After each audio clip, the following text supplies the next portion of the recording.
નમો અરિહંતાણં નમો સિદ્ધાણં નમો આયર્યાણં નમો ઉજ્જયાણં નમો લોયે સૌસાહુનં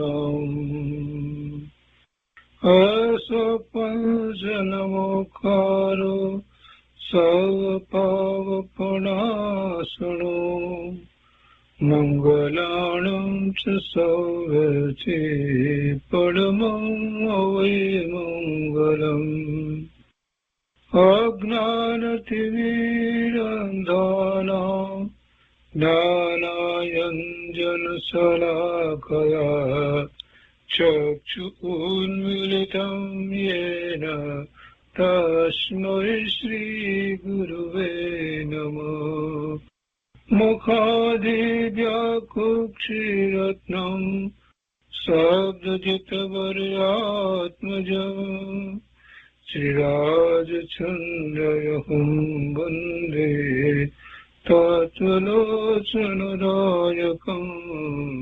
પ્રભુતત્વલોચનદાયકम्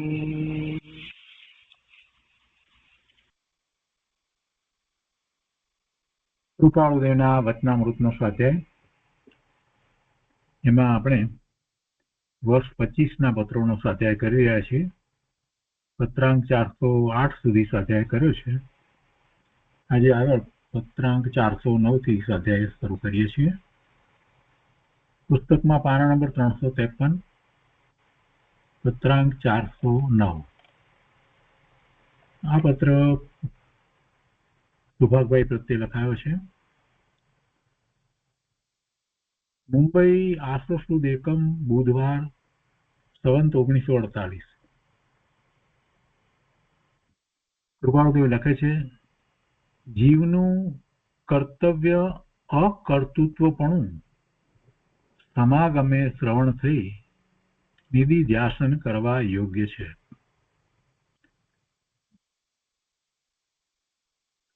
જીવનું કર્તવ્ય શું? જીવનું કર્તવ્ય શું? તો કે છે કે અકર્તૃત્વપણું, પરનો અકર્તા,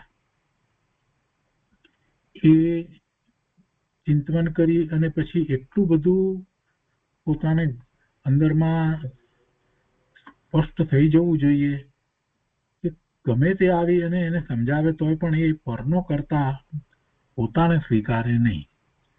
એટલું બધું ઘૂંટણ થવું જોઈએ કે પરનો કરતા હું કેવી રીતે, પરના કાર્યો હું કરી શકું નહીં, કેમ કે પરમાં હું પહોંચતો નથી, પરમાં હું વ્યાપતો નથી.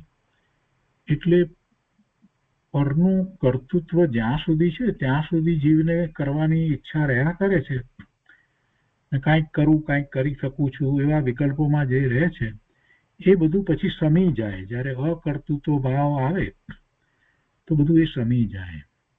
એટલું જ નહીં, પણ પછી ભૂતકાળમાં જે કાંઈ પોતે કર્યું છે એવા અંદરમાં વિકલ્પો આવે, વિચારો આવતા હોય, એ પણ શમી જાય કે કોણ કરે.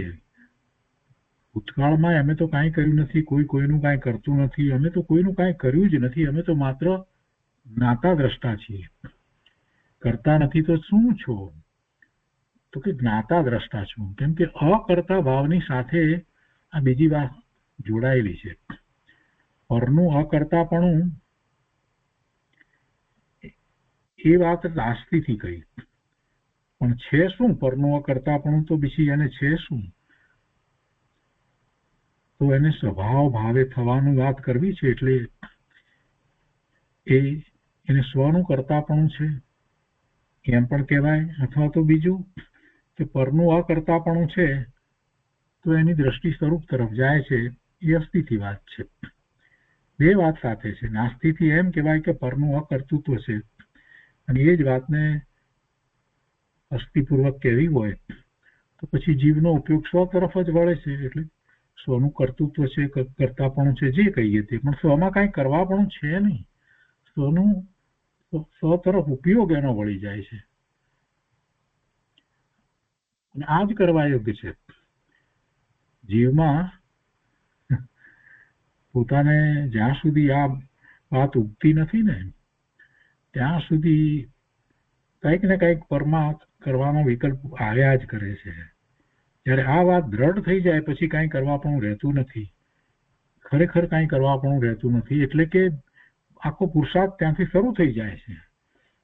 આ મોટો પુરુષાર્થ તો એને એ જ કરવાનો છે. જીવનું કર્તૃત્વ એટલે કરવા પણ તો પુરુષાર્થ, ને પુરુષાર્થમાં શું છે તો કે પરનો એ અકર્તા છે, એટલે અકર્તૃત્વ પણ જીવનું કર્તવ્ય છે. જીવનું આ જીવનને વિશે જો કાંઈ કર્તવ્ય હોય તો એ જ છે કે એને અકર્તા ભાવને કેળવવો. હવે એ વાત સમજાવવી છે એટલે કૃપાળુદેવ કહે છે કે સમાગમે શ્રવણ થઈ નિધિધ્યાસન કરવા યોગ્ય છે. એટલે કદાચ સૌભાગભાઈએ આ સંબંધી પૂછ્યું હશે કંઈક પત્રમાં, એટલે એનો ઉત્તર આપ્યો છે કે સમાગમે એ વાત સાંભળવામાં આવે ને ત્યાર પછીથી એના ઉપર ચિંતન કરો, એ જેના ઉપર નિધિધ્યાસન વારંવાર એનો અભ્યાસ કરવા યોગ્ય છે.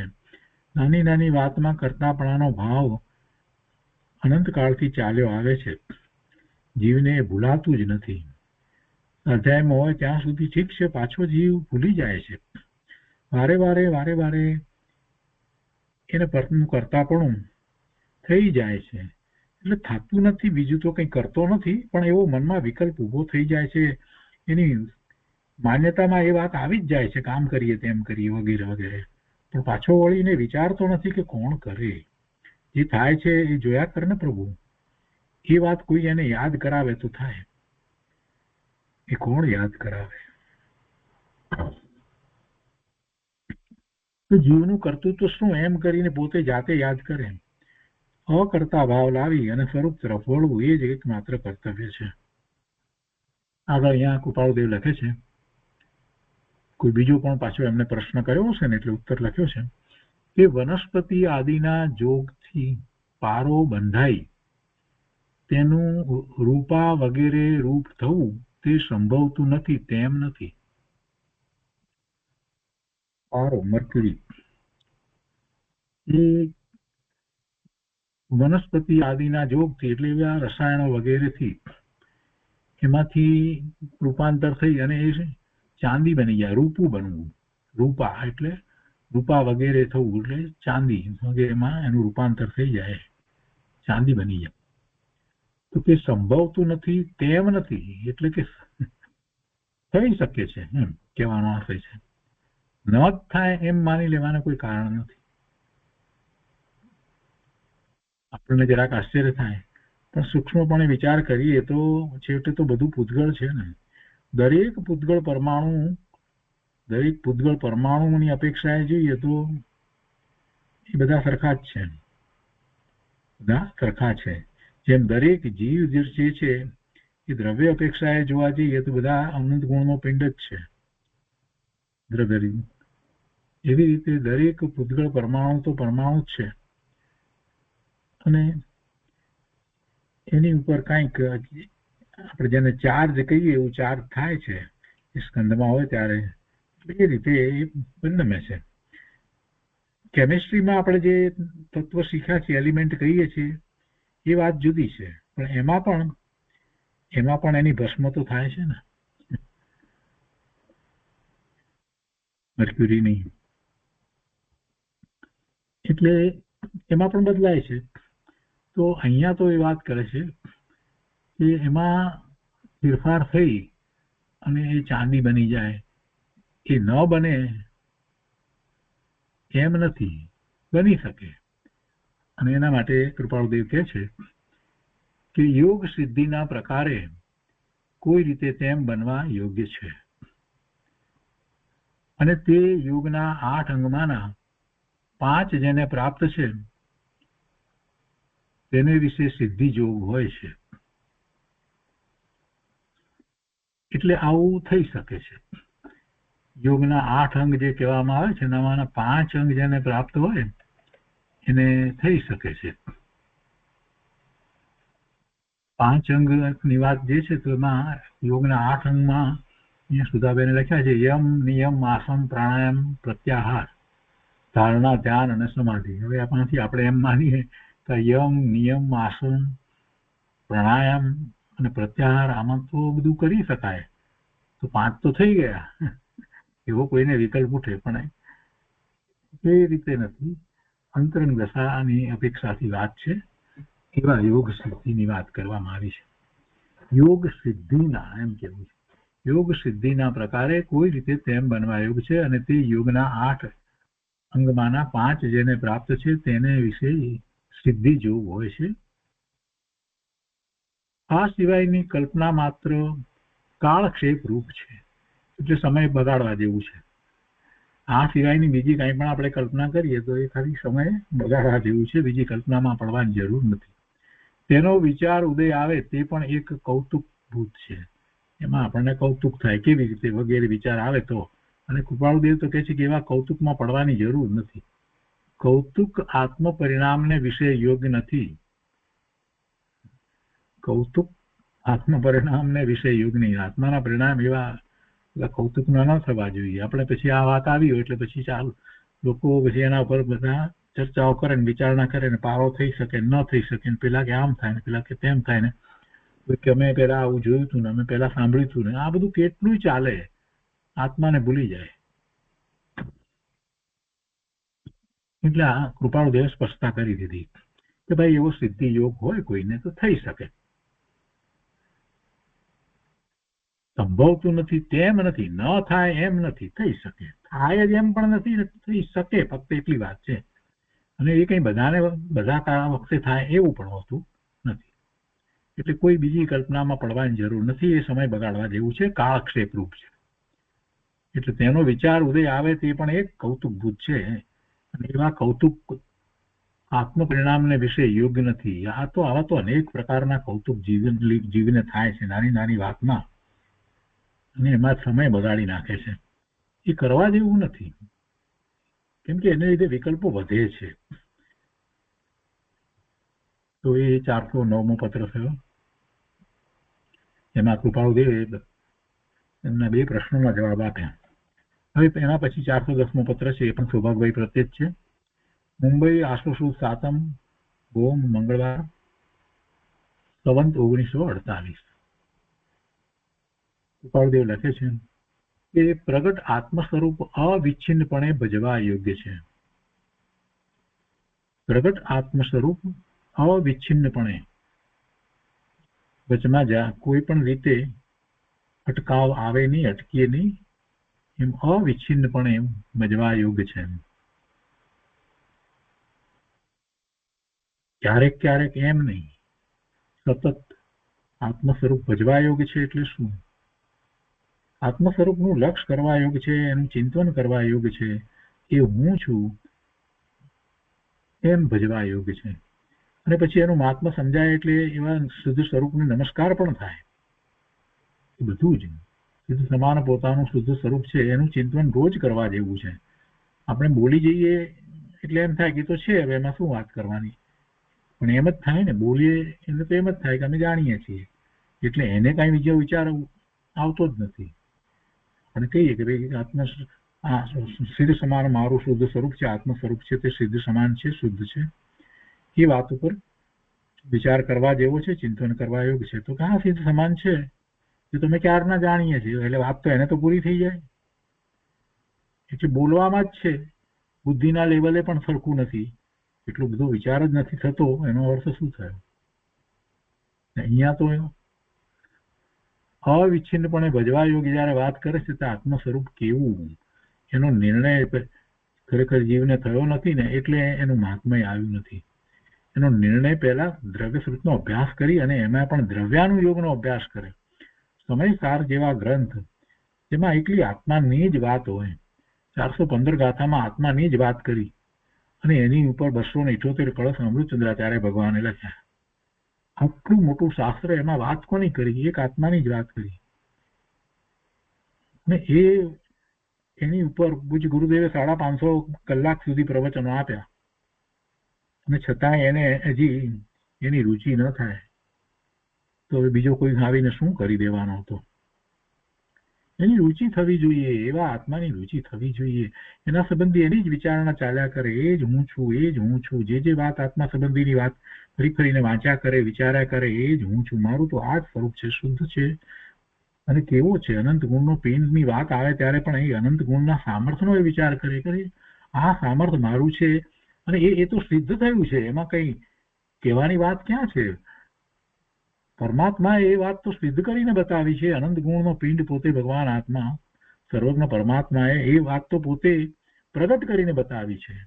અને એવું જીવ માત્રનું સ્વરૂપ છે. અને ભગવાનના જ્ઞાનમાં એટલી વાત આવી છે, એટલું જ નહીં પણ વાત સાથે એ પણ આવી છે કે સિદ્ધ એવી દશામાં, પૂર્ણ શુદ્ધ દશાની અંદર વર્તમાનમાં બિરાજમાન છે, અવ્યાભાસ સુખ શાંતિ આનંદની દશામાં બિરાજમાન છે. આ બધી વાત આવી છે. અને આ બધી વાતને આપણે વારંવાર વિચારીએ અને પછી આપણી ઉપર ઉતારીએ ત્યારે કામ થાય ને. એમને તો કેવી રીતે થાય? પ્રગટ આત્મ સ્વરૂપ અવિચ્છિન્નપણે ભજવા યોગ્ય છે, એની જ વિચારણા ચાલે. કઈ પણ વાત હોય છે એટલે પોતાની વાત આવે, હું કરીને જયારે વાત કરે છે ત્યારે હું એટલે કોણ? તરત જ એને પોતાને સામે પ્રશ્ન કરવો જોઈએ અને પૂછવું જોઈએ કે ભાઈ તું હું કર્યા કરે છે, કોણ હું? આ તું તો શરીર સહિત માને છે, એવું શરીર સહિત તારું સ્વરૂપ ક્યાં છે? શરીરને આત્મા જુદા છે એમ બોલે છે, પણ શરીરને આત્મા જુદા છે તો આ તો પૂતગળ છે અને પેલું ચેતન છે, એ બે ભેગા રહ્યા કેવી રીતે? પ્રશ્ન થવો જોઈએ કે આ ભેગા કેમ રહ્યા છે અને અનંતકાળથી આમ સાથે સાથે સાથે કેમ ચાલ્યા કરે છે? કોઈને કોઈ શરીર સાથે આ આત્મા રહ્યો તો શું આત્માને શરીરની પરાધીનતા છે? એ શરીર વગર નથી રહી શકતો? જાતને પ્રશ્ન પૂછે તો ખ્યાલ આવે ને કે ના ના, એવું તો હોય નહીં. સિદ્ધ ભગવાનને ક્યાં શરીર છે? સિદ્ધ ભગવાન આત્મા છે, શરીર નથી. શરીર વિના આત્મા રહી શકે છે. શરીર વિના આત્મા કેવો છે? તો કે એક સમયમાં એ મધ્યલોકથી સીધો ઉધ્વલોકની ઉપર ત્યાં પહોંચી જાય, અગ્રસ્થાને, ઉધ્વલોકના અગ્રસ્થાને પહોંચી જાય. એવો આ ભગવાન આત્મા છે. અને સુખ શાંતિ આનંદ જે પ્રગટ થયા છે એ ક્યારેય જતા નથી, પરની કોઈ અપેક્ષા નથી. બધા સિદ્ધના ગુણોનો વિચાર થઈ જાય અને એમ કરતા તો પછી એમ થાય કોહો આવું સ્વરૂપ છે અને આવું સ્વરૂપ અનંત જીવોએ પ્રગટ કર્યું છે, તો પછી હું શું કરતો હતો ત્યારે? અનંત કાળમાં આટલા જીવોએ તો એ પ્રગટ કરી દીધું છે. એ ઉપરથી નક્કી થઈ જાય છે કે જીવ માત્રનું એવું સ્વરૂપ છે. ભગવાનની વાણીમાં પણ એમ આવ્યું છે. તો પછી હું શું કરતો હતો? મેં કેમ ક્યારેય એવો વિચાર નહીં કર્યો કે આ બધા જીવો સિદ્ધ થઈ રહ્યા છે, રોજ સિદ્ધ થઈ રહ્યા છે. 6 મહિના અને 8 સમયમાં 608 જીવ સિદ્ધ થાય છે. રોજના 3 જીવ સિદ્ધ થાય છે, એમ એવરેજ કહી શકાય. રોજ થાય છે. મારા જન્મથી અત્યાર સુધીમાં, મારી ઉંમર થઈ ત્યાં સુધીમાં કેટલા હજારો આત્મા સિદ્ધ થઈ ગયા, સિદ્ધ શિલા ઉપર બિરાજમાન થઈ ગયા. અને આવા તો મેં કેટલાય ભવ કર્યા. પણ જીવોનું સિદ્ધ થવું તો સતત ચાલુ જ છે. કોઈ કાળ એવો નથી કે જ્યારે કોઈ સિદ્ધ ન થતું હોય. ઓહ, તો એનો અર્થ એ થયો કે આવું સ્વરૂપ છે, મારું પણ આવું સ્વરૂપ જ છે. તો મને શું નડે છે આવા સ્વરૂપની પ્રાપ્તિ માટે? આમ અનેક પ્રકારે જીવ વિચાર કરે ત્યારે એમ કહેવાય કે ખરેખર એ આત્મ સ્વરૂપની વિચારણા એને થઈ છે. અને એના ઉપાયનો વિચાર કરે, મોક્ષ માર્ગનો વિચાર કરે, ઘણી રીતે બધો વિચાર થઈ શકે છે. અકર્તા ભાવનો વિચાર એમાં આત્માની જ વાત છે ને. બધી વાત બધી આત્માની તો છે. એટલે પ્રગટ આત્મ સ્વરૂપ અવિચ્છિન્નપણે ભજવા યોગ્ય છે. આપણે તો એ વાત ચાલી રહી છે. એના સિવાય બીજી વાતમાં પડવા જેવું જ નથી. આગળ અહીંયા કહે છે કે વાસ્તવિક તો એમ છે કે કરેલા કર્મ ભોગવ્યા વિના નિવૃત્ત થાય નહીં. કોઈ વિશે કર્મ વિશેની પણ કદાચ કંઈક વાત હશે, પૂછ્યું હશે સુભાગભાઈએ. વાસ્તવિક તો એમ છે કે કરેલા કર્મ ભોગવ્યા વિના નિવૃત્ત થાય નહીં. અને નહીં કરેલું એવું કઈ કર્મફળ પ્રાપ્ત થાય નહીં. કર્યું ન હોય અને એવું એવા ફળની પ્રાપ્તિ થાય એવું ક્યારેય બને નહીં. કોઈ વખત અકસ્માત કોઈનું શુભ અથવા અશુભ વર એટલે વરદાન અથવા શાપથી થયેલું દેખવામાં આવે છે. કોઈ વખત અકસ્માત કોઈનું શુભ અથવા અશુભ વરદાનથી અથવા તો શાપથી, શુભ હોય તો વરદાન હોય મોટે ભાગે, અને અશુભ એવા શાપથી એવું કંઈક ફળ એવું દેખવામાં આવે છે, શાપથી થયેલું દેખવામાં આવે છે. એ કંઈ નહીં કરેલા કર્મનું ફળ નથી, કોઈ પણ પ્રકારે કરેલા કર્મનું ફળ છે. કોઈકે એવું વરદાન આપ્યું ને કંઈક પ્રાપ્ત થઈ ગયું. વાર્તાઓ પહેલા નાનપણમાં ઘણી બધી વાંચી, આટલા વરદાન આપ્યા ને પછી પેલા માગ્યું ને આ બધું. અરે ભાઈ, એમ પ્રાપ્ત થતું જ નથી. એવા વરદાન આપે તો એનો શુભભાવ છે, અને આને તો પોતાનું એવું પુણ્યનો ઉદય હોય તે પ્રાપ્ત થાય, એ સિવાય કાંઈ પ્રાપ્ત થતું નથી. એ કર્મનું ફળ છે. બીજા કોઈ એને ફળ અપાવી દે એવી વાત છે જ નહીં. વાસ્કેપ નાખે છે એટલે હવે એને કાંઈક પ્રાપ્ત થઈ જશે, અને લોકો જાય છે એ માટે, કંઈક વેપાર ધંધા માટે જતા હોય ને એટલે મારા સાહેબ પાસે જાય ને વાસ્કેપ નખાવે. ગાંડાનો કંઈક ગામ નથી હોતા, આવી રીતે જ હોય છે. આવી તો અક્કલ. જે પુણ્યના કારણે પ્રાપ્ત થાય છે એને માટે એ પાછા એવા સાધુ પાસે જાય છે. અરે સાધુ પાસે જા તો બે વાત કઈ જ્ઞાનની વાત સમજ, કઈ ધર્મની વાત સમજ. તું જઈ અને ધંધા માટે જ નીકળ્યો છે તો વાસ્કેપ નખાવે છે. આવું તો જોવામાં આવે છે, ઘણું જોવામાં આવે છે, ઘણું જોયું છે. આ શું વાત? ધંધા પાણી માટે, આને માટે બધી બધા પાપના કામો માટે નીકળે છે. આરંભ સમારંભ એવા કઈક પ્રકારના કરે છે, નવી ફેક્ટરી નાખે છે, આ કરે છે, તો એમાં પાછા આશીર્વાદ લેવા જાય છે. પોતે આ બધું કરે છે ને એમાં પાછો આશીર્વાદ લેવા જાય. મોટા ભાગના મનમાં એમ છે ભગવાનના આશીર્વાદથી બધું બરાબર થઈ જાય. શું બરાબર થાય? એ કાર્ય તારું છે? પોતાનું કાર્ય છે? નથી. પોતે ભગવાન આત્મા છે એવો નિર્ણય થયો છે? હા, એ તો સ્વાધ્યાય વખતે થયો હતો, પણ હવે નથી. સ્વાધ્યાયમાં હોય બધું ભગવાન આત્મા બધું, પણ પછી કઈ હોય? પછી બધું પછી ધંધામાં ધર્મ નહીં લાવવાનો. એક ભાઈ બહુ કહેતા હતા એવું, કંઈક વાત થાય એટલે પછી ધંધામાં પછી ધર્મની વાત ના આવે.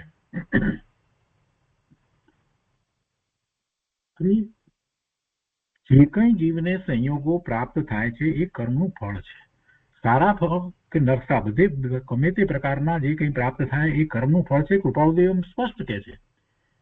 તમને એવું લાગે કે આશીર્વાદથી તમને કંઈક પ્રાપ્ત થઈ ગયું, અથવા તો કોઈને એમ લાગે કે ભાઈ શાપ આપે તો પછી કંઈક એનું બગડી જાય. કોઈ શાપ આપી શકતું નથી, અને એમ કોઈનું કંઈ બગડતું નથી. એ કંઈ નહીં કરેલા કર્મનું ફળ નથી. કેટલું સ્પષ્ટ અહીંયા તો કહે છે. નહીં કરેલા કર્મનું ફળ નથી. પૂર્વે એવા કર્મ કર્યા હતા, એવા ભાવ કર્યા હતા, એનું ફળ છે. કોઈ પણ પ્રકારે કરેલા કર્મનું ફળ છે. કોઈ પણ પ્રકારે પૂર્વે કરેલા જ છે. આ વાત બેસાડવાની છે.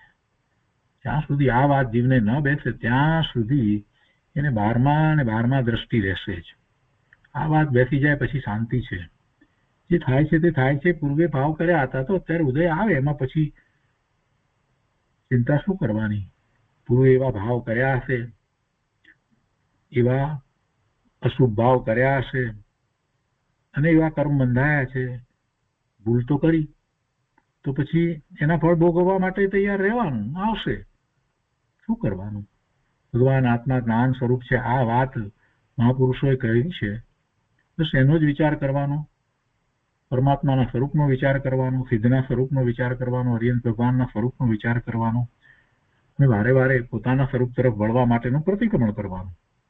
બાકી ઉદય આવવાના છે તે આવીને જ રહેશે. એમાં કોઈ ફેરફાર કરી શકે એમ નથી. આગળ કહે છે અહીંયા, એટલે આ પહેલા તો બહુ ઉપદેશાત્મક મુખ્ય વાત કરી દીધી કૃપાળુદેવે. પ્રગટ આત્મ સ્વરૂપ અવિચ્છિન્નપણે ભજવા યોગ છે.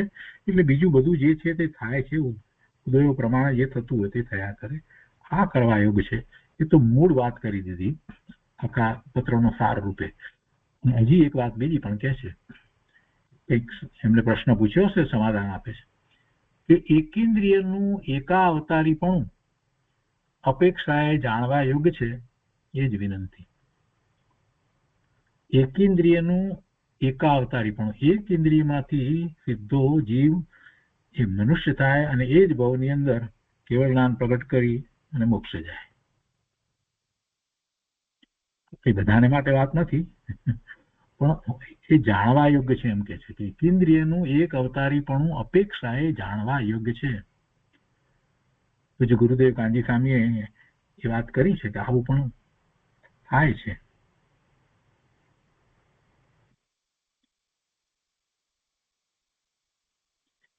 હમણાં સ્વાધ્યાયમાં પણ એ વાત આવી હતી ને કે પેલા 98 જે ભાઈઓ હતા એ પહેલા શું હતા, એટલે પેલા ઈયળ જે કહેવાય ને ચોમાસામાં જે થાય છે, અને પછી હાથીના પગ નીચે કચરાઈને પછી એ થયા, અને પછી એ ભાવમાં મનુષ્ય થયા, અને એ જ ભાવમાં પ્રભુ પાસે ઋષભદેવ ભગવાન પાસે દીક્ષા લે છે અને મોક્ષે જાય છે. એ વાત તો આવી ગઈ છે. તો એ રીતે 410મો પત્ર છે. હવે એના પછી 411મો પત્ર છે. એ પણ સૌભાગભાઈ પ્રત્યે જ લખાયો છે. મુંબઈ આશુ સુદ 10મ દશેરા સંવંત 1948. ભગવતી વગેરે સિદ્ધાંતોને વિશે જે કોઈ જીવોના ભવાંતરનું વર્ણન કર્યું છે તેમાં કંઈ સંશયાત્મક થવા જેવું નથી.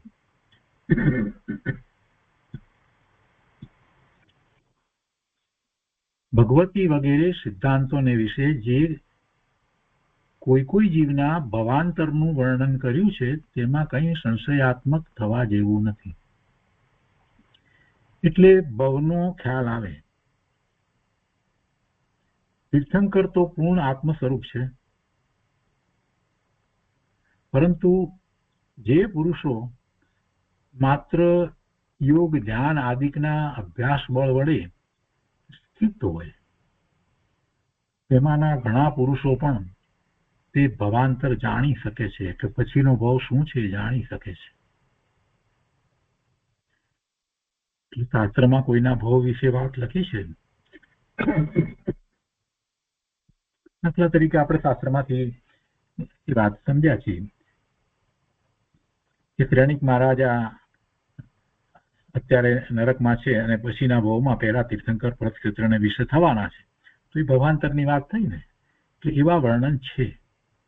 એ જ રીતે હમણાં જ આપણે વર્ણનમાં વાંચ્યું કે લક્ષ્મણજી અને રાવણજી એ અત્યારે નરકમાં છે, અને પછી એમના ભાવ વિશેની બધી વાત વાંચી, સીતાજીના ભાવ વિશેની વાત, બધી વાત આપણે શાસ્ત્રમાંથી વાંચી. એટલે ભવાંતરનું વર્ણન છે એ કર્યું છે. તો એમાં કંઈ સંશય કરવા જેવું નથી, એમ કૃપાળુદેવ કહે છે કે તેમાં કંઈ સંશયાત્મક થવા જેવું નથી. તીર્થંકર તો પૂર્ણ આત્મ સ્વરૂપ છે, સર્વજ્ઞ છે, એ તો બધું જાણે જ છે, તો એમાં તો આપણને શંકા નથી પડતી.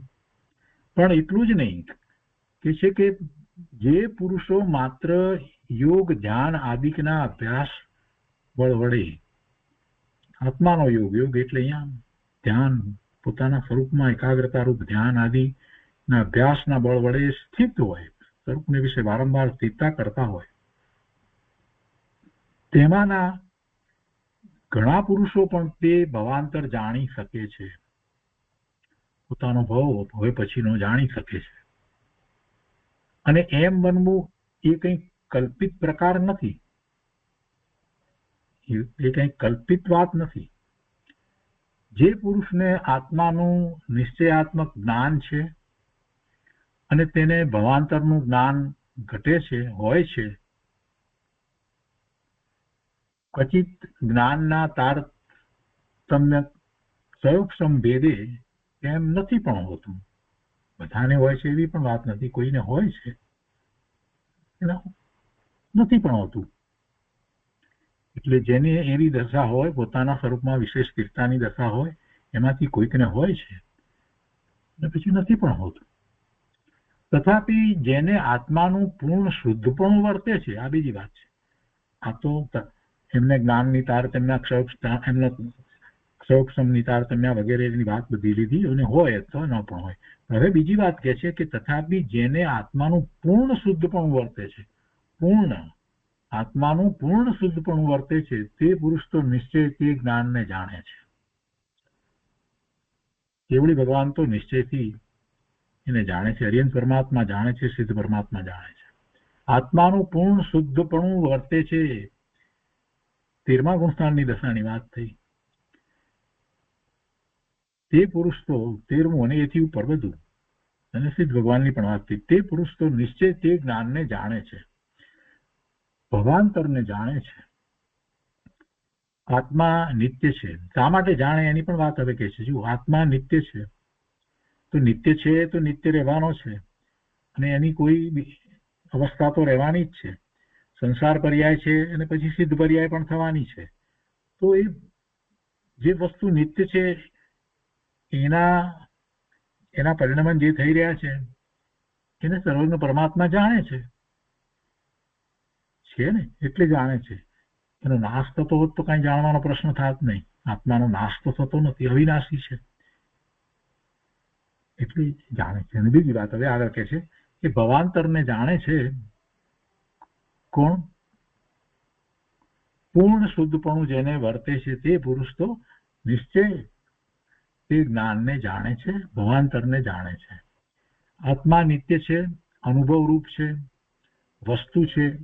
એ પ્રકારો અત્યંતપણે દ્રઢ થવા અર્થે શાસ્ત્રને વિશે તે પ્રસંગો કહેવામાં આવ્યા છે.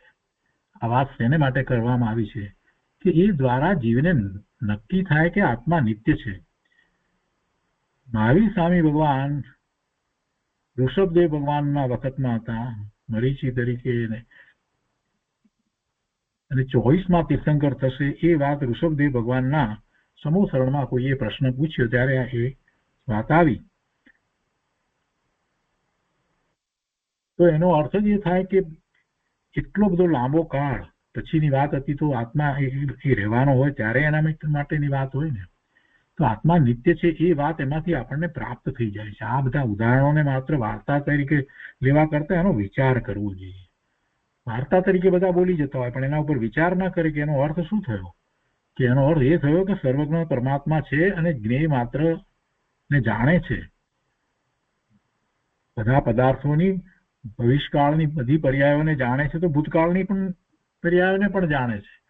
3 કાળને પરમાત્મા જાણે છે અને જીવને જાણે છે. જીવની બધી પર્યાયોને જાણે છે. તો એનો અર્થ કે જીવ રહેવાનો છે, નિત્ય છે.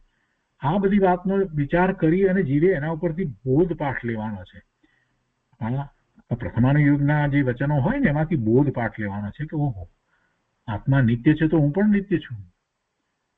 નિત્ય છું અને મારા પણ કેટલા ભાવ છે, પછી ક્યારે શું થવાનું છે એ બધું પણ ભગવાનના જ્ઞાનમાં આવી ગયું છે. એ બધું પણ ભગવાનના જ્ઞાનમાં આવી ગયું છે.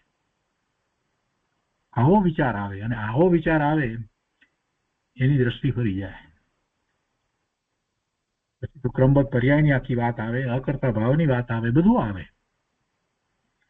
એટલે શાસ્ત્રમાં જે આ બધા જે કથન જે કરવામાં આવ્યા છે એ દ્વારા જીવોને ખ્યાલ આવે કે આત્મા નિત્ય અવિનાશી ચીજ છે અને અનુભવમાં આવે એવો છે.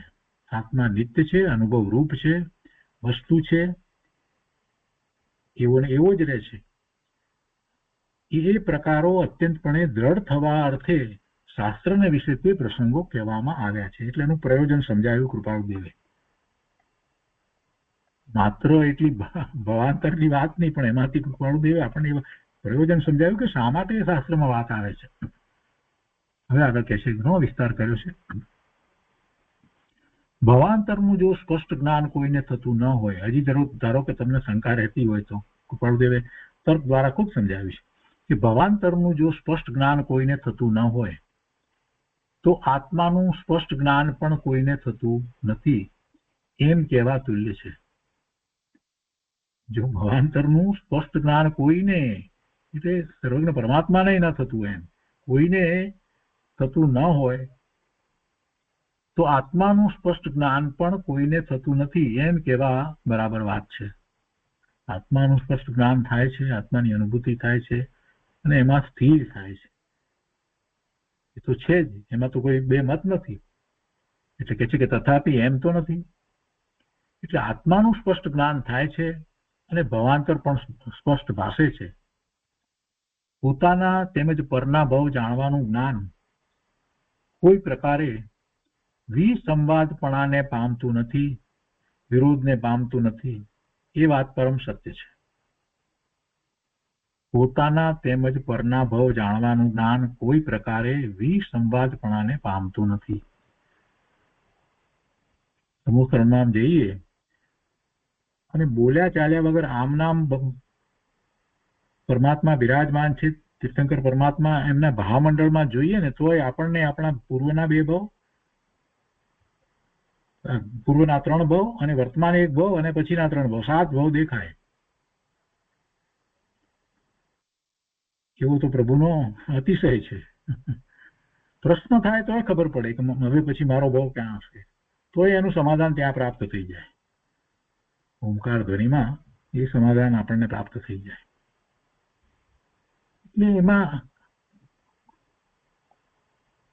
કોઈ વિરોધાભાસ કરવાની જરૂર નથી, વિરોધ કરવાની જરૂર નથી. કોઈ બીજા માને કે ન માને એ સાથે આપણને કાંઈ સંબંધ નથી. વર્તમાન સાયન્સ બધી જુદી જુદી જાતની વાતો કરે છે, એ માને કે ન માને એની સાથે આપણને કાંઈ નિસ્બત નથી. પરમાત્મા તીર્થંકર ભગવાન કેવળી પરમાત્મા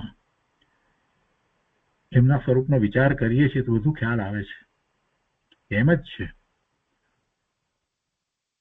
કૃપાળુદેવ તો એટલે સુધી કહે છે કે જો તમે એમ કહેશો તો અમે તો એમ કહીએ છીએ કે આત્માનું પણ કોઈને જ્ઞાન થતું નથી. એટલી સરસ રીતે વાત સમજાવીએ એટલું જ એના પર વજન મૂકે છે કે ભવાંતરનું જો સ્પષ્ટ જ્ઞાન કોઈને થતું ન હોય તો આત્માનું સ્પષ્ટ જ્ઞાન પણ કોઈને થતું નથી. એમ કહેવા તુલ્ય છે, એમ કહેવા બરાબર વાત થઈ ગઈ. પણ એમ તો નથી. આત્માનું સ્પષ્ટ જ્ઞાન થાય છે અને ભવાંતર પણ સ્પષ્ટ ભાષે છે. પોતાના તેમજ પરના ભવ જાણવાનું જ્ઞાન કોઈ પ્રકારે વિસંવાદપણાને પામતું નથી. એટલે પોતાના ભવ પણ એવા જ્ઞાની મહાપુરુષો જાણે છે, એમને ખ્યાલ હોય છે. કઈ બધાને બધી વાત કરે એવું નથી હોતું, પણ એમને ખ્યાલ હોય છે. મહાપુરુષોને ખ્યાલ છે પોતાનો હવે પછીનો ભવ, એ પણ ખ્યાલ હોય છે. કેટલા ભાવ પછી પોતાની સિદ્ધત્વ છે એ પણ એવા મહાપુરુષોને ખ્યાલ હોય છે. બધાને છે એમ નથી, પણ હોય છે. આગળ કહે છે કે હજી એ જ વિષયને એમણે ખૂબ સરસ રીતે સમજાયો છે કે પ્રત્યેક ઠેકાણે તીર્થંકર ભિક્ષાર્થે જતા સુવર્ણ દ્રષ્ટિ ઇત્યાદિ થાય એમ શાસ્ત્રના કહેવાનો અર્થ સમજવા યોગ્ય નથી. હવે આ એક બીજી વાત છે. શું તીર્થંકરની જ વાત લીધી છે ને એમાં પછી એવું પણ આવ્યું, જેમ આ ભવાંતરનું જ્ઞાન એવી જ રીતે એમ કે તીર્થંકર ભિક્ષાર્થે જાય તો ત્યાં સુવર્ણ આ દ્રષ્ટિની પણ વૃષ્ટિ હોવું જોઈએ. અહીંયા શબ્દ ખોટો છે, આ દ્રષ્ટિની પણ વૃષ્ટિ, તો ત્યાં સુવર્ણ વૃષ્ટિ ઇત્યાદિ થાય. પણ ભગવાનનો એવો જ અતિશય હોય છે કે થાય, ન થાય એવી કોઈ વાત નથી. પ્રત્યેક ઠેકાણે તીર્થંકર ભિક્ષાર્થે જતા સુવર્ણ વૃષ્ટિ ઇત્યાદિ થાય એમ શાસ્ત્રના કહેવાનો અર્થ સમજવા યોગ્ય નથી. એટલે પ્રત્યેક ઠેકાણે થાય એમ સમજવા યોગ્ય નથી. અથવા શાસ્ત્રમાં કહેલા વાક્યોનો તેવો અર્થ થતો હોય તો તે સાપેક્ષ છે, કોઈ અપેક્ષાથી વાત કરવામાં આવી છે ને. એવો અતિશય હોય એટલે એવું થાય, ન થાય એવી પણ વાત નથી. સાપેક્ષ તો એ રીતે છે કે ભગવાનનો એવો અતિશય હોય છે, એ અપેક્ષાથી વાત. હવે અહીંયા એક પ્રશ્ન આપણને થાય કે તીર્થંકર ભિક્ષાર્થે જાય, પણ આ છદ્મસ્ત અવસ્થા આપણે સમજવાની તો સમાધાન મળી જાય છે. તીર્થંકર થયા પછીથી તો કોઈ પ્રશ્ન જ નથી, આહાર એમને હોતો જ નથી, કવળ આહાર નથી હોતો. તીર્થંકર પછી ગોચરી માટે જાય કે ભિક્ષાર્થે જાય કે એવી કોઈ વાત હોતી નથી. પણ છદ્મસ્ત અવસ્થામાં જ્યાં સુધી હજી તીર્થંકર નથી થયા, કેવળ જ્ઞાન નથી થયું, ત્યાં સુધી એમને આહાર હોય છે. એટલે જ્યાં જાય ત્યાં એમ કે સુવર્ણ વૃષ્ટિ થાય, સુવર્ણ વૃષ્ટિ ઇત્યાદિ એટલે બીજું પણ કંઈક થાય. તો એમ શાસ્ત્રના કહેવાનો અર્થ એ સમજવા યોગ્ય નથી. એમ જ થાય એમ ન સમજવું, એનો જરાક જુદી રીતે પણ અર્થ થાય એ સમજાવ્યું છે. અથવા શાસ્ત્રમાં કહેલા વાક્યનો તેવો અર્થ થતો હોય તો તે સાપેક્ષ છે. હવે કહે છે કે લોક ભાષાના એ વાક્ય સમજવા અયોગ્ય છે. આપણે કહેતા હોઈએ છીએ ઘણી વખત કે રૂડા પુરુષનું આગમન કોઈને ત્યાં થાય તો તે જેમ એમ કહે કે આજે અમૃતના મેઘ પૂછ્યા, એટલે અમૃત વર્ષા એમ કહે. કોઈ એવા મહાત્મા ઘેરે આવ્યા હોય તો એમ બોલે, તો એમાં કઈ ખરેખર કઈ અમૃત વરસતા નથી, પણ એ એક એવી રીતે બોલાય છે. તો કહે છે કે તો તે કહેવું સાપેક્ષ છે, યથાર્થ છે. તથાપિ શબ્દના ભાવાર્થે યથાર્થ છે, શબ્દથી પરભારા અર્થે યથાર્થ નથી. આ શબ્દ જે છે એનો ભાવ જે કહેવા માંગે છે એ કે એવા મહાપુરુષ પધાર્યા છે એ રીતે વાત બરાબર છે કહેવાય, પણ શબ્દથી પરભારાર્થે યથાર્થ નથી. પરભારા એટલે શબ્દથી પરભારા એટલે સીધા અર્થ, શબ્દના અર્થે એનો શબ્દાર્થે લેવા જઈએ તો એ બરાબર નથી. પરભારા એટલે સીધા, શબ્દથી સીધા અર્થ કરીએ, શબ્દને જ પકડીને બેસીએ તો કઈ અમૃત વર્ષતા નથી, તો એ યથાર્થ નથી. હવે કહે છે કે તેવી જ રીતે તેમજ તીર્થંકર આદિની દીક્ષા સંબંધમાં તેવું છે. એક તો એક અર્થા પહેલો આ કર્યો છે કે એમાં પણ એવી રીતે કહેવાય કે સુવર્ણની વૃષ્ટિ થાય છે એવું કહેવાય, કેમ કે તીર્થંકર ભગવાન જે હજી કેવળ જ્ઞાન થયું નથી પણ તીર્થંકરનો જીવ છે અને એમને પોતાને આહાર દાન દેવાનો પ્રસંગ આવ્યો તો કોઈ પણ જીવને એવો અંદરમાંથી ભાવ આવે એમ બોલે, તો એ સંબંધમાં એવું છે. હવે કહે છે કે તથાપિ એમ જ માનવું યોગ્ય છે કે આત્મ સ્વરૂપે પૂર્ણ એવા પુરુષના પ્રભાવ જોગે તે બનવું અત્યંત સંભવિત છે, સર્વત્ર એમ બન્યું છે એમ કહેવાનો અર્થ નથી. એમ બનવું સંભવિત છે, એમ ઘટે છે એમ કહેવાનો હેતુ છે. હવે વાતનું પણ આવ્યા કે પહેલી વાત તો એક એમને એમ સમજાવ્યું કે દરેક વખતે શાસ્ત્રકારનો કહેવાનો એવો આશય નથી હોતો, પણ એ દ્વારા સમજાવવું છે કે આ તો બહુ મહાપુણ્યના યોગે જ થયું છે એટલે એમ કહેવાય કે સુવર્ણ વર્ષી, પણ છતાં પણ એવું પણ થાય ન થાય એમ નથી, એ વાત હવે કરે છે. એક તો એ રીતે અર્થ સમજવો અને પછી બીજો અર્થ અહીંયા કહે છે કે તથાપિ એમ જ માનવું યોગ્ય છે કે આત્મ સ્વરૂપે પૂર્ણ એવા પુરુષના પ્રભાવ જોગે તે બનવું અત્યંત સંભવિત છે. સર્વત્ર એમ માન્યું છે એમ કહેવાનો અર્થ નથી, પણ એ બનવું સંભવિત છે એવું થાય, અને એમ બનવું સંભવિત છે એમ ઘટે છે એમ કહેવાનો હેતુ છે, એવું થઈ શકે છે.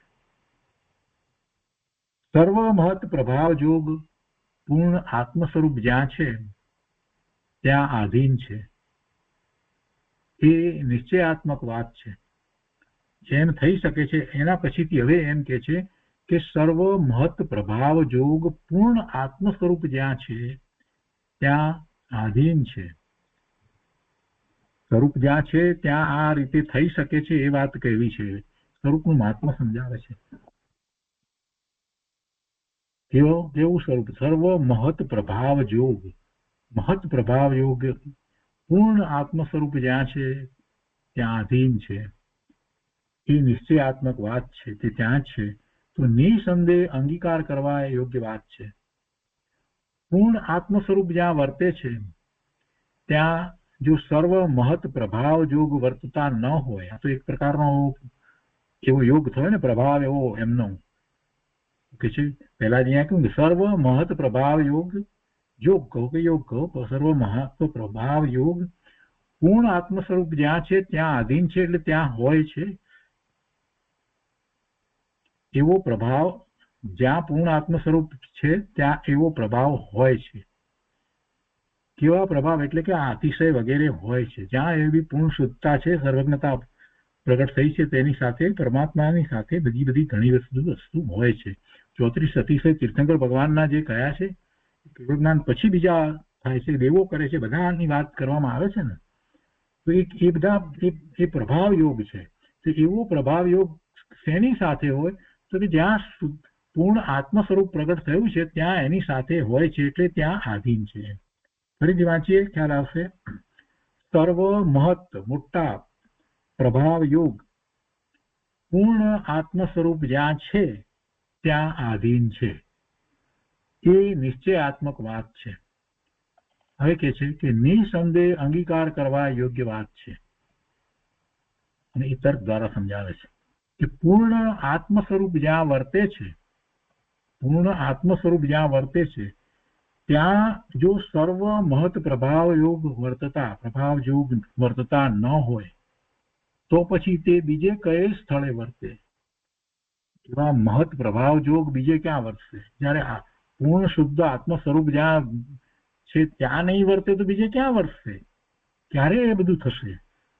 એટલે કે આ જે સુવર્ણ વૃષ્ટિની જે વાત કરવામાં આવી એ શુદ્ધ આત્મ સ્વરૂપ તીર્થંકર પરમાત્માનું સ્વરૂપ જ્યાં છે ત્યાં એવો મહત પ્રસંગ મહત યોગ નહીં આવે તો બીજે ક્યાં આવશે? બીજી કઈ જગ્યા છે કે જ્યાં આવી શકે? પ્રશ્ન કર્યો છે. શું કે છે કે પૂર્ણ આત્મ સ્વરૂપ જ્યાં વર્તે છે ત્યાં જો સર્વ મહત પ્રભાવ જોગ વર્તતા ન હોય તો પછી તે બીજે કયા સ્થળે વર્તે? તે વિચારવા યોગ છે. તેવું તો બીજું કોઈ સ્થળ સંભવતું નથી. એનાથી ઉત્કૃષ્ટ કોઈ છે? સર્વજ્ઞથી ઉત્કૃષ્ટ કોઈ છે? પૂર્ણ શુદ્ધ દશા જેમણે પ્રગટ કરી છે એનાથી કોઈ બીજું ઉત્કૃષ્ટ સ્થળ છે?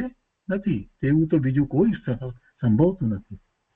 ત્યારે સર્વ મહત પ્રભાવ જોગનો અભાવ થશે જો બીજું કોઈ સ્થળ નથી. અને પછી આમાં તમે એમ માની લો કે ના ન થાય તો પછી એવા મહત પ્રભાવ યોગનો અભાવ થશે. પણ એમ તો નથી. એવા યોગ હોય છે. પૂર્ણ આત્મ સ્વરૂપનું પ્રાપ્ત થવું એ અભાવરૂપ નથી. પૂર્ણ આત્મ સ્વરૂપ તો પ્રાપ્ત થાય છે. તો પછી મહત એવા પ્રભાવ યોગનો અભાવ તો ક્યાંથી હોય? એટલે કે એવા પ્રભાવ યોગ પણ હોય અને એ ત્યાં હોઈ શકે. અને જો કદાપી એમ કહેવામાં આવે કે આત્મ સ્વરૂપનું પૂર્ણ પ્રાપ્તપણું તો ઘટે છે, હોય છે. આત્મ સ્વરૂપનું પૂર્ણ પ્રાપ્તપણું તો હોય છે, ઘટે છે. મહત પ્રભાવ યોગનું પ્રાપ્તપણું ઘટતું નથી. એ ન હોય એમ ધારો કે તમે કહો તો તે કહેવું એક વિસંવાદ સિવાય બીજું કાંઈ નથી. તમે ખોટી નકામી દલીલ કરો છો એ સિવાય બીજું કાંઈ નથી. પૂર્ણ આત્મ સ્વરૂપ હોવું સંભવે છે અને એવો મહત પ્રભાવ યોગ થવો એ ન સંભવે. એવી વાત કરવામાં નકામી દલીલ સિવાય બીજું કાંઈ નથી. એટલે વિસંવાદ સિવાય બીજું કાંઈ નથી. કારણ કે તે કહેનાર, હવે જો એનું કારણ આપ્યું છે, કહેનાર એવું જે કહે છે એ ફુકરા કે, કેમ કે એને ભાન નથી કે જેને પૂર્ણ આત્મ સ્વરૂપ પ્રગટ થયું છે એ કેવા છે એનું ભાન નથી. કે છે કે કારણ કે તે કહેનાર શુદ્ધ આત્મ સ્વરૂપના મહત્પણાથી અત્યંત હીન એવા પ્રભાવ જોગને મહત જાણે છે. એને ભાન નથી. એને આ પ્રભાવ જોગ એવો મોટો કંઈક બન્યું કે સુવર્ણની વૃષ્ટિ થઈ કે કાંઈ પણ થયું, ફૂલો સુવર્ણના કર્યા કે કાંઈ પણ થયું, આ તે જે કંઈ થયું હોય એને મોટું માને છે. શેનાથી મોટું માને છે? જેમણે પૂર્ણ શુદ્ધ આત્મ સ્વરૂપ પ્રગટ કર્યું છે એવા કેવળી પરમાત્મા, તીર્થંકર પરમાત્મા, હરિયન પરમાત્માથી એને મોટું માને છે. એ કહેનાર એને ભાન નથી. બહુ સ્પષ્ટ વાત કરે છે. શું કહે છે? તે કહેવું વિસંવાદ સિવાય બીજું કંઈ નથી. કારણ કે તે કહેનાર શુદ્ધ આત્મ સ્વરૂપના મહત્પણાથી અત્યંત હીન એવા પ્રભાવ જોગને મહત જાણે છે, એને અંગીકાર કરે છે. અને તે એમ સૂચવે છે કે તે વક્તા, તે કહેનારો, બોલનારો આત્મ સ્વરૂપનો જાણનાર નથી. આત્મ સ્વરૂપનો જાણનાર હોય એને તેમ થાય જ નહીં. આત્મ સ્વરૂપને જેને જાણ્યું છે, અનુભવ્યું છે, એને જે આનંદની અનુભૂતિ થઈ છે એ ઉપરથી તો એને તીર્થંકર ભગવાન, કેવળી ભગવાન પોતે પોતાના સ્વરૂપમાં સ્થિર થઈ ગયા અને જે અવ્યાભાસ સુખ, શાંતિ, આનંદની દશાને અનુભવી રહ્યા છે એનો એને ખ્યાલ આવી જાય કે ઓહો, ભગવાનની કેવી અદભુત દશા હશે. અને એને જ એટલા માટે તો સાચી ભક્તિ થઈ જાય છે પ્રભુની. પણ મિથ્યા દ્રષ્ટિ આ વાત નહીં સમજે. હવે આગળ કહે છે કે તે આત્મ, એટલે જો અહીંયા બધી સુવર્ણ વૃષ્ટિની વાત પણ એમાં કૃપાળુ દેવે સમાવી દીધી કે હોય એવી સુવર્ણ વૃષ્ટિ વગેરે આ તે જે કંઈ થાય એ બધું થાય, એ ભગવાન પાસે નહીં થાય તો બીજે ક્યાં થશે? તું છતાંય ન માનતો એ ભગવાન કરતા મોટી વાત છે. સાદા શબ્દોમાં કહ્યું તો એમ જ થયો ને એનો અર્થ. અહીં આગળ કહે છે કે તે આત્મ સ્વરૂપથી મહત એવું કંઈ નથી. એવો આ સૃષ્ટિને વિશે કોઈ પ્રભાવ જોગ ઉત્પન્ન થયો નથી, છે નહીં અને થવાનો નથી. એ આત્મ સ્વરૂપથી મહત બીજો કોઈ વસ્તુ નથી. એ છે નહીં, થયો નથી, થવાનો નથી. કે જે પ્રભાવ જોગ પૂર્ણ આત્મ સ્વરૂપને પણ પ્રાપ્ત ન હોય એવો કોઈ પ્રભાવ જોગ થઈ શકે જ નહીં. જે સર્વશ્રેષ્ઠ જે કાંઈ એવો પ્રભાવ જોગ કાંઈ પણ બનવાનું હોય એ આત્મ સ્વરૂપથી મોટું હોઈ શકે જ નહીં. ફરીથી વાંચી, તે આત્મ સ્વરૂપથી મહત એવું કંઈ નથી. એવો આ સૃષ્ટિને વિશે કોઈ પ્રભાવ જોગ ઉત્પન્ન થયો નથી, છે નહીં અને થવાનો નથી કે જે પ્રભાવ જોગ પૂર્ણ આત્મ સ્વરૂપને પણ પ્રાપ્ત ન હોય. અત્યારે બધા આ બધું વિજ્ઞાનની વાતો બધી લઈને બેઠા છે ને, એમાં પાછું હમણાં તો વળી AI આવ્યું એટલે પછી તો વાત જ ના પૂછો, લોકો ગાંડા થઈ ગયા છે. અરે ભાઈ તું એ તો કાંઈ વસ્તુ નથી, તો બધી ધૂળ છે. અહીંયા જેને આત્મ સ્વરૂપ પૂર્ણપણે પ્રાપ્ત થયું છે એવા પરમાત્માનો વિચાર કરને પ્રભુ. આગળ કહે છે કે તથાપી તે પ્રભાવ જોગને વિશે વર્તવામાં આત્મ સ્વરૂપને કંઈ કર્તવ્ય નથી. બહુ મોટી વાત છે. તથાપી તે પ્રભાવ જોગને વિશે વર્તવામાં આત્મ સ્વરૂપને કંઈ કર્તવ્ય નથી. એના સામું જોતાય નથી. સર્વજ્ઞ પરમાત્મા તો એનું લક્ષ્ય કરતા નથી. એમ તો છે, એ તો આપણે જોઈએ છીએ. અને જો તેને તે પ્રભાવ જોગને વિશે કંઈ કર્તવ્ય ભાષે તો તે પુરુષ આત્મ સ્વરૂપના અત્યંત અજ્ઞાનને વિશે વર્તે છે. એવું તો છે જ નહીં. એમને એવો પ્રભાવ લાગે, ભગવાનને કાંઈ પ્રભાવ નથી લાગતો, સમ્યક દ્રષ્ટિને નથી લાગતા, તો પછી ક્યાં વાત રહી. મુનિઓને પણ એ બધી કઈ વાતો હોય છે તો કઈ લાગતી નથી. એવી રિદ્ધિ સિદ્ધિ કઈ પ્રગટ થઈ હોય એ તો કઈ એમને લાગતું નથી, તો ભગવાનની તો શું વાત થાય. એ પ્રભાવ જોગને વિશે કાંઈ કર્તવ્ય એમને ભાસતું નથી. અને જો એ પુરુષ આત્મ સ્વરૂપના અત્યંત જો એમને કર્તવ્ય ભાષે, એના તરફનું કાંઈ લાગે, તો તે પુરુષ આત્મ સ્વરૂપના અત્યંત અજ્ઞાનને વિશે વર્તે છે એમ જાણીએ છીએ. કહેવાનો હેતુ એમ છે કે સર્વ પ્રકારના પ્રભાવ જોગ આત્મારૂપ મહાભાગ્ય એવા તીર્થંકરને વિશે ઘટે છે, હોય છે. તીર્થંકર ભગવાનને એ બધું હોય છે. તથાપી તેને વિકાસવાનો એક અંશ પણ તેને વિશે ઘટતો નથી. જે કંઈ એમને અતિશયો આ બધા પ્રાપ્ત થયા છે, આ બધું હોય છે, એનો વિકાસ કરવો, એને વધારવાનો એક અંશ પણ, એક વિકલ્પ પણ નથી હોતો એમને. સ્વાભાવિક કોઈ પુણ્ય પ્રકાર વસાત, સ્વાભાવિક કોઈ પુણ્ય પ્રકાર વસાત સુવર્ણ વૃષ્ટિ ઇત્યાદિ થાય એમ કેવું અસંભવિત નથી. અને તીર્થંકર પદને તે બાધારૂપ નથી. થાય એવી સુવર્ણ વૃષ્ટિ થાય. પ્રભુનું પુણ્ય કેવું હોય તો થાય. અને એથી કઈ તીર્થંકર ભગવાનને બાધા આવતી નથી. જે તીર્થંકર છે તે આત્મ સ્વરૂપ વિના અન્ય પ્રભાવ આદિને કરે નહીં. એમને બીજો કોઈ પ્રભાવ કરવો નથી હોતો, એ કરતાય નથી. એ તો સ્વરૂપમાં જ છે. અને જે કરે તે આત્મારૂપ એવા તીર્થંકર કહેવા યોગ્ય નથી. એવું કઈ કરે જ નહીં. તીર્થંકર પરમાત્માને તો વિકલ્પ હોય નહીં, એનું મહાત્મા ન હોય, કઈ હોય નહીં, એ કરે જ નહીં. તે આત્મ સ્વરૂપ વિના અન્ય પ્રભાવ આદિને કરે નહીં, ભગવાન કરે નહીં. અને જે કરે તે આત્મરૂપ એવા તીર્થંકર કહેવા યોગ્ય નહીં એમ જાણીએ છીએ. એમ જ છે. હવે આગળ કહે છે કે જીનના કહેલા શાસ્ત્રો જે ગણાય છે તેને વિશે અમુક બોલ વિચ્છેદ ગયાનું કથન છે. અને તેમાં મુખ્ય એવા કેવળ જ્ઞાન આદિ 10 બોલ છે. એટલે અત્યારે પંચમ કાળને વિશે એવા વિચ્છેદ ગયા એવા 10 બોલ કહેવામાં આવે છે. તમારમાં એ રીતે કહે છે. અને તે 10 બોલ વિચ્છેદ દેખાડવાનો આશય આ કાળને વિશે સર્વથા મુક્તપણું ન હોય એમ બતાવવાનું છે. અને તે 10 બોલ પ્રાપ્ત હોય અથવા એક બોલ તેમાંનો પ્રાપ્ત હોય તો તે ચરમ શરીરી જીવ કેવો ઘટે એમ જાણી તે વાત વિચ્છેદ રૂપ ગણી છે. એટલે કે એ નથી હોતા, એ 10 વસ્તુ નથી હોતી, આ કાળને વિશે નથી હોતી, એમાંની એક પણ નથી હોતી. અને જો એક હોય તો પછી તો પણ સમજવું કે ચરમ શરીરી જીવ હોય. એટલે કે ચરમ શરીરી એટલે આ છેલ્લો એનો હોય, એટલે કેવળ જ્ઞાન પ્રાપ્ત કરે. પણ એવું નથી થતું, એટલા માટે એ બોલથી વાત કરવામાં આવી છે. પછી અથવા એક બોલ તેમાંનો પ્રાપ્ત હોય તો તે ચરમ શરીરી જીવ કેવો ઘટે એમ જાણી તે વાત વિચ્છેદ રૂપ ગણી છે. તથાપી તેમ એકાંત જ કહેવા યોગ્ય નથી. હવે એ બીજી વાત લે છે. એ પહેલા આપણે પેલા બોલનો વિચાર કરી લઈએ, જરાક જોઈ લઈએ 10 બોલ કયા કયા છે. સુધાબેને લખ્યા છે અહીંયા.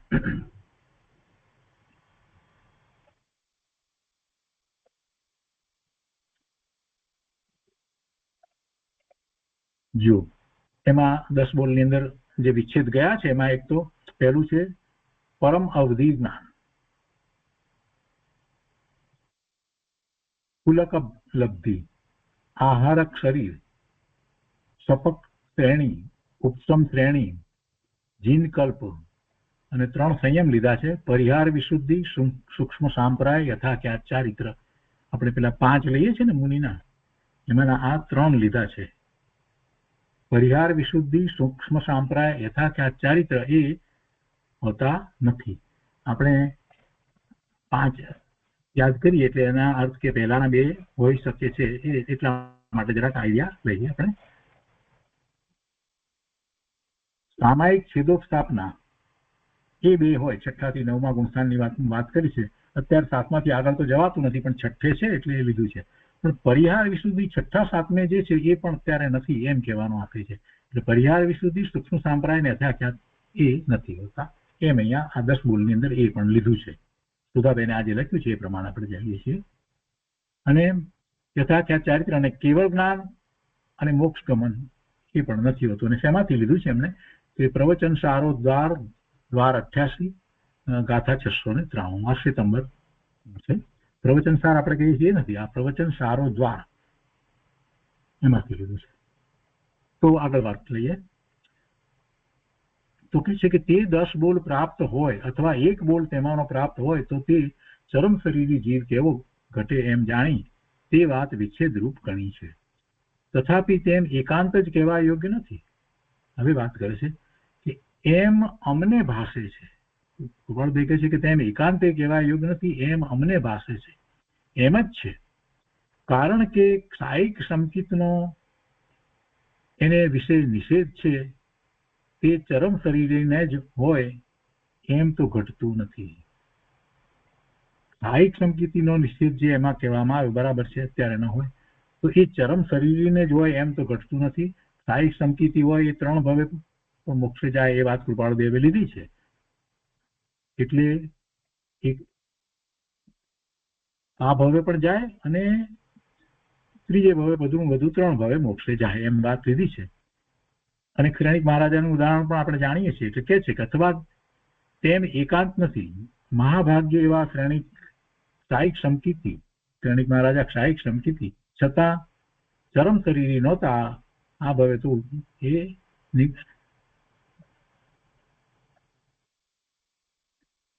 આવતા એના પછીના ભાવમાં તો તીર્થંકર થવાના છે ને, એટલે એ ભાવમાં તો એ ચરમ શરીરી ન હતા. એ તો અત્યારે તો નરકમાં ગયા. એટલે એમ તો ઘટતું નથી.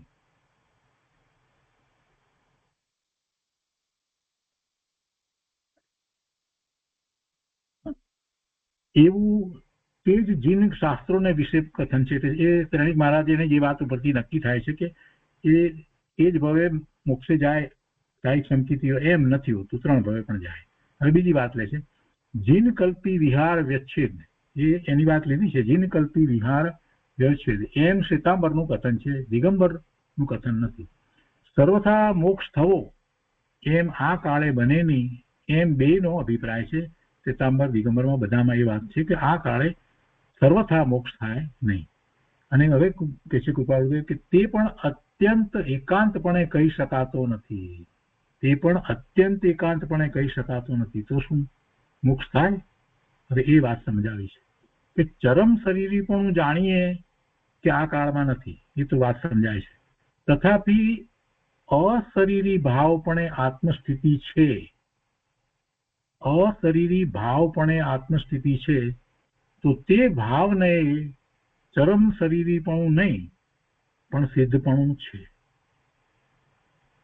ભાવનય અનેક નય દ્વારા વસ્તુ સ્વરૂપને આપણે જાણીએ તો એમાં ભાવનયથી આપણે જો એનો વિચાર કરીએ તો અશરીરી ભાવપણે જ્યારે આત્માની સ્થિતિ છે તો તે ભાવનય ચરમ શરીરપણું નહીં પણ સિદ્ધપણું છે. ભાવનય સિદ્ધપણું છે. અશરીરી સિદ્ધ હોય છે એટલે. અને તે અશરીરી ભાવ આ કાળને વિશે નથી એમ અત્રે કહીએ તો આ કાળમાં અમે પોતે નથી. એટલે શું અર્થ થયો કે કૃપાળુ દેવને અશરીરી ભાવ પ્રગટ થયો હતો. જો અશરીરી ભાવ આ કાળને વિશે નથી એમ જો કહીએ તો અમે આ કાળમાં નથી, અમે પોતે નથી એમ કે છે. એમ કહેવા તુલ્ય છે. કૃપાળુ દેવની કેવી દશા છે એનો ખ્યાલ આવે છે. અને પછી કહે છે કે વિશેષ શું કહીએ, એ કેવળ એકાંત નથી. કદાપી એકાંત હો તો પણ આગમ જેણે ભાખ્યા છે તે જ આશયી સત્પુરુષે કરી તે ગમ્ય કરવા યોગ્ય છે. એ કેવળ એકાંત નથી એમ તો કે છે ને, છતાં પણ કહે છે કદાપી એકાંત હો તો પણ આગમ જેણે ભાખ્યા છે તે જ આશયથી સત્પુરુષે કરી તે ગમ્ય કરવા યોગ્ય છે. એટલે સત્પુરુષ દ્વારા એ સમજવા જ યોગ્ય છે અને તે જ આત્મસ્થિતિનો ઉપાય છે. એ જ વિનંતી ગોસાળિયાને યથા યોગ્ય. સુંદર પત્ર, બહુ સમજવા જેવો પત્ર, ઘણી બધી વાત, ઘણી સ્પષ્ટતાઓ. તો આજનો સ્વાધ્યાય આપણે અહીંયા સુધી રાખીએ છીએ. 411 પત્ર સુધી સ્વાધ્યાય રાખીએ છીએ.